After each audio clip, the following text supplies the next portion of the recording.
प्यारे भारतवासियों, आप सभी को मेरा नमस्कार। आप सभी देशवासियों को संविधान दिवस 26 नवंबर की अनंत शुभकामनाएं, हार्दिक मंगल कामनाएं। प्यारे भारतवासियों, हमारा देश जब अंग्रेजों का गुलाम था और जब हमारा देश अंग्रेजों की गुलामी से आजाद हुआ, तब हमारे देश को संचालित करने के लिए, देश में नियम बनाने के लिए, एक देश के नियमों की किताब, कानून की किताब बनाने के लिए समिति का गठन हुआ। उसमें 7 सदस्यों की समिति बनाई गई। उस समिति का नाम प्रारूप समिति बनाया गया।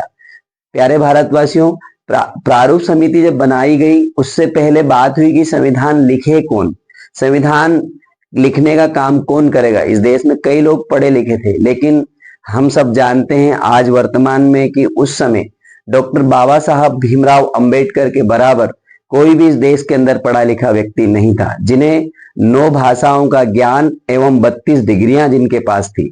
ऐसे व्यक्ति को संविधान बनाने के लिए प्रारूप समिति का अध्यक्ष बनाया और 7 सदस्यों की एक समिति बनाई। उस समिति में मैं आपको बताना चाहूंगा कि एन गोपाल स्वामी आयंकर, के एम मुंशी, अल्लादी कृष्णा स्वामी अय्यर, सैयद मोहम्मद सादुल्ला, बी एल मित्र, उनकी जगह पर बी एल मित्र ने जब काम छोड़ दिया, काम करने के लिए मना कर दिया, तो एन माधवराव को बनाया गया सदस्य। इसके बाद में डीपी खेतान साहब को भी नियुक्त किया गया और 7 सदस्यों की समिति में। उनकी मृत्यु हो गई, उनकी जगह पर टी कृष्णमाचारी जी को सदस्य बनाया गया। सम्मानित साथियों, डॉक्टर अंबेडकर के साथ 7 सदस्यों को दिया गया, लेकिन उनमें कहा जाता है और हमने सुना है और पढ़ा भी है कि कई लोगों ने काम छोड़ दिया, लिखने का काम करने का डॉक्टर अंबेडकर के साथ। किसी की तबीयत खराब हो गई, कोई व्यक्ति अपने उद्योग धंधों में और व्यापार में व्यस्त रहा, कोई अपने अस्वस्थता के कारण मना कर दिया और किसी की मृत्यु हो जाने के कारण सारा का सारा बोझ और भार डॉक्टर बाबा साहब अंबेडकर के ऊपर पड़ा। डॉक्टर अंबेडकर का ये मानना था कि चलो ठीक है, संविधान लिखेंगे तो किस तरीके से लिखेंगे, क्या क्या शब्दों का यूज किया जाएगा। ऐसे लिखने के लिए संविधान लिखना शुरू कहां से करें, तो ऐसे लिखने के लिए संविधान के शब्दों को लिखने के लिए 114 दिन तक बहस चली।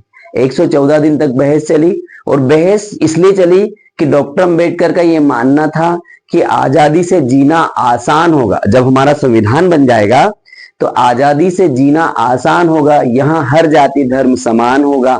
सपना था कानून लिखने वाले डॉक्टर बाबा साहब भीमराव अंबेडकर का कि हर भारतवासी इंसान होगा। इसलिए किसी ने ये बोला कि संविधान लिखना शुरू करेंगे तो जय श्री राम से करेंगे, किसी ने बोला अल्लाह अकबर से शुरू करेंगे, किसी ने बोला जय श्री गणेश से करेंगे, किसी ने बोला कि वाहेगुरु के नाम से शुरू करो, किसी ने बोला जीसस क्राइस्ट के नाम से, क्योंकि इस देश में कई धर्म, कई जाति, कई संप्रदाय के लोग रहते हैं, तो अपनी अपनी आस्था के अनुरूप सबने अपनी अपनी बात को रखी। तब डॉक्टर भीमराव अंबेडकर ने बोला कि हम इस संविधान को शुरू करेंगे तो हम भारत के लोग सभी लोगों को एक साथ लेंगे। तो संविधान की उद्देशिका मैं आपको पढ़ के बता रहा हूं, उसमें आपको समझ में आएगा कि डॉक्टर बाबा साहब अंबेडकर, जिनके पास 32 डिग्रियां थी और इतने बड़े विद्वान थे, जिनको बोलते हैं, क्या बोलते हैं, 20वीं शताब्दी के सबसे श्रेष्ठ चिंतक, इसके बाद में ओजस्वी एवं यशस्वी वक्ता थे, लेखक थे, स्वतंत्र भारत के प्रथम कानून मंत्री भी बने थे, विधि विशेषज्ञ थे, इसके बाद में और बहुत बात करें उत्कृष्ट कौशलों के धनी थे और उनके पास में 9 भाषाओं का ज्ञान था, 32 डिग्रियां थी।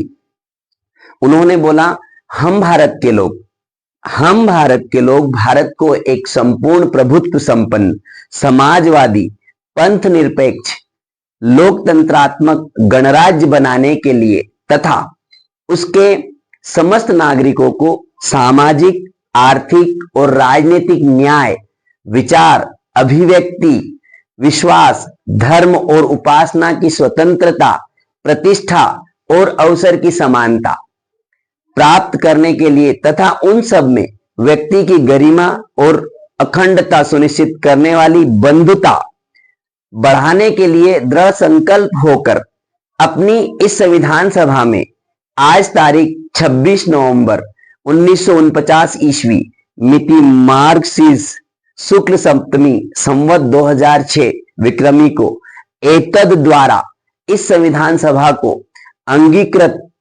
अधिनियमित और आत्मार्पित करते हैं।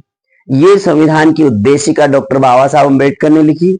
अब मैं आपको बताऊंगा कि इस उद्देशिका में डॉक्टर अम्बेडकर ने जो शब्दों का प्रयोग करा उसमें प्रभुत्व संपन्न, पंथ निरपेक्ष, लोकतंत्रात्मक, गणराज्य, न्याय, बंधुता, ये जो शब्द है इनका प्रयोग किया। तो इसका क्या मतलब था? डॉक्टर अम्बेडकर ने प्रभुत्व संपन्न शब्द का प्रयोग करा। इसका मतलब था हर नागरिक को अपने से जुड़े हर मामले में फैसला लेने का सर्वोच्च अधिकार, मतलब प्रभुत्व संपन्न, खुद अपना निर्णय ले सके। इसके बाद में पंथ निरपेक्ष। पंथ निरपेक्ष का मतलब इस देश के अंदर कई धर्म, कई जाति, कई संप्रदाय के लोग रहते हैं, तो नागरिकों को किसी भी धर्म को मानने की पूरी स्वतंत्रता, पूरी आजादी।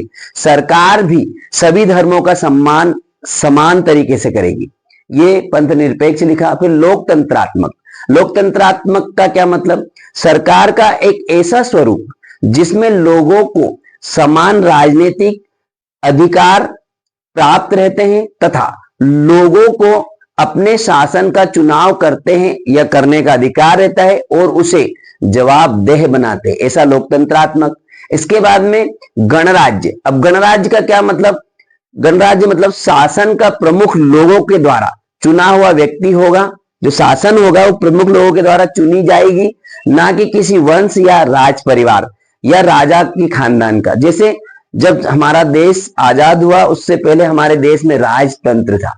जैसे ही हमारे देश का संविधान लिखा गया तो एक राजा की वैल्यू और एक नौकर की वैल्यू, एक राजरानी और एक नौकरानी, दोनों की वैल्यू वोट के आधार पर कर दी और दोनों की वैल्यू समान कर दी, क्योंकि जनता के द्वारा जनता के लिए शासक चुना जाएगा। ये गणराज्य डॉक्टर बाबा साहब अम्बेडकर ने उसके अंदर हमारे लिए समाहित किया। फिर न्याय। अब न्याय से क्या समझ में आएगा आपको कि नागरिकों के साथ उनकी जाति, धर्म और लिंग के आधार पर भेदभाव नहीं किया जा सकता, सबके साथ समान न्याय होगा। क्योंकि हमारे देश का संविधान नहीं लिखा गया उससे पहले अलग अलग प्रकार की मान्यताएं थी, अलग अलग प्रकार के लोगों की धारणाएं थी, अलग अलग तरीका से लोगों को प्रताड़ित किया जाता था और न्याय मिलता था। किस प्रकार से न्याय मिलता था हम सब, आप सब जानते हैं। इसके बाद में हम बात करते हैं कि समता। समता क्या होता है? समता, स्वतंत्रता, बंधुत्व, न्याय। समता मतलब होता है सभी को समान। जैसे कानून के समक्ष सभी लोग समान हैं, ना कोई बड़ा है ना कोई छोटा है, नागरिक सब बराबर है। गैर बराबरी को खत्म करने की बात करी। इसके बाद में स्वतंत्रता। स्वतंत्रता का मतलब कैसे सोचे, किस तरह से अपने विचारों की अभिव्यक्ति हो, किस तरीके से अपने विचारों को अमल में लाया जाए, स्वतंत्रता। समता, स्वतंत्रता, बंधुता। बंधुता में सभी ऐसा आचरण करें जैसे कि हम एक दूसरे के परिवार के सदस्य हैं। कोई भी नागरिक किसी भी दूसरे नागरिक को कम ना समझे। समता, स्वतंत्रता, बंधुत्व, न्याय, ये सब धारणा को हमारे संविधान में बाबा साहब अम्बेडकर ने समाहित किया, गणराज्य बनाया। इसे संविधान को बनाने के लिए डॉक्टर बाबा साहब अम्बेडकर को अथक प्रयास करना पड़ा और कई देशों के संविधान को पढ़ना पड़ा। जैसे अमेरिका का संविधान पढ़ा डॉक्टर बाबा साहब अम्बेडकर ने, और अमेरिका के संविधान से मौलिक अधिकार लिए हमारे संविधान में। राष्ट्रपति का महाभियोग कैसे होगा ये संविधान में लिया गया। आयरिश का संविधान पढ़ा। आयरिश के संविधान में से बाबा साहब अम्बेडकर ने राष्ट्रपति के चुनाव की विधि कैसे होती है, राज्यसभा के सदस्यों का नामांकन किस प्रकार से होगा, ये आयरिश के संविधान से लिया। रूस के संविधान से मौलिक कर्तव्य लिए और पंचवर्षीय योजना ली गई। पंचवर्षीय योजना 5 साल में चुनाव होंगे। फिर दक्षिण अफ्रीका से डॉक्टर बाबा साहब अम्बेडकर ने संविधान संशोधन की प्रक्रिया को लिया गया। इसके बाद में जापान के संविधान से कानून द्वारा स्थापित प्रक्रिया कैसे होती ये लिया गया। ब्रिटिश मतलब यूके के संविधान से कानून के समक्ष समानता, कानून के नियम लिए गए। जर्मनी के संविधान से आपातकाल के दौरान मौलिक अधिकार हमारे क्या होंगे देश के नागरिकों के, ये जापान के जर्मनी के संविधान से लिया गया। इसके बाद में ऑस्ट्रेलिया के संविधान से डॉक्टर बाबा साहब अम्बेडकर ने संयुक्त बैठक कैसे होगी, मौलिक अधिकारों का निरस्तीकरण कैसे होगा, ये ऑस्ट्रेलिया के संविधान से लिया।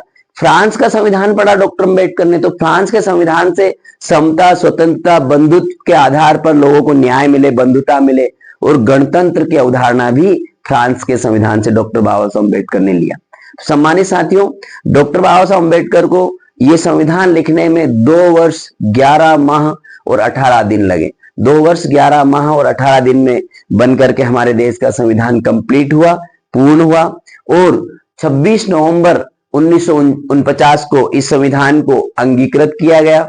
ये दुनिया का सबसे लंबा और लिखित संविधान है, भारत का संविधान। इस संविधान में उस समय मौलिक संविधान जो हमारा मूल संविधान था उसमें 395 अनुच्छेद, इसके बाद में 8 अनुसूचियां और 22 भाग थे। अभी वर्तमान में 395 अनुच्छेद हैं, 12 अनुसूचियां हैं और 22 भाग हैं। और गणना की दृष्टि से यदि हम देखें तो 463 अनुच्छेद हैं और 25 भाग हैं हमारे संविधान में। ये संविधान हमारा सबसे बड़ा लिखित और लंबा संविधान है। तो इस संविधान को हम कैसे समझे, कैसे लें, क्योंकि ये संविधान किसी एक व्यक्ति, किसी धर्म या जाति के लिए नहीं है। ये सिर्फ वकीलों का दस्तावेज नहीं है। इस संविधान से हमारे देश के लोगों की एकता, अखंडता, स्वतंत्रता, समानता स्थापित हो, ये सोच को लेकर के हमारे संविधान निर्माता, भारतीय संविधान के जनक डॉक्टर अम्बेडकर ने लिखा। तो उनके सम्मान में समस्त भारतवासियों को एक बात हमेशा कहना चाहिए, और मैं तो हमेशा एक बात को कहता हूं। और जब एक दिल्ली के मंत्री ने भी ये बात बोली थी कि रुतबा मेरे सर को तेरे संविधान से मिला है, रुतबा मेरे सर को तेरे संविधान से मिला है, ये मान ये सम्मान भी मुझे तेरे संविधान से मिला है। औरों को जो मिला होगा वो मुकद्दर से मिला होगा, औरों को जो मिला है वो मुकद्दर से मिला होगा, मुझे तो ये मुकद्दर भी तेरे संविधान से मिला है, क्योंकि ये संविधान हर व्यक्ति के हक अधिकार की रक्षा करता है। तो आज संविधान दिवस के उपलक्ष्य में मैं बस इतना कहना चाहूंगा कि हर नागरिक को कम से कम संविधान की उद्देशिका पढ़ना चाहिए। उसी उद्देशिका में हमारे देश के लोगों के हक, अधिकार, न्याय, समता, स्वतंत्रता और बंधुत्व की धारणा लिखी गई है। मैं आज संविधान दिवस, लोकतंत्र के इस पर्व के उपलक्ष्य में सभी देशवासियों को पुनः बहुत शुभकामनाएं प्रेषित करता हूं। और अंत में यही बोलना चाहूंगा कि हमें उनको भी पढ़ना चाहिए जिनने हमें पढ़ने लायक बनाया। आप सभी को जय भीम, नमो बुद्धाय, जय हिंद।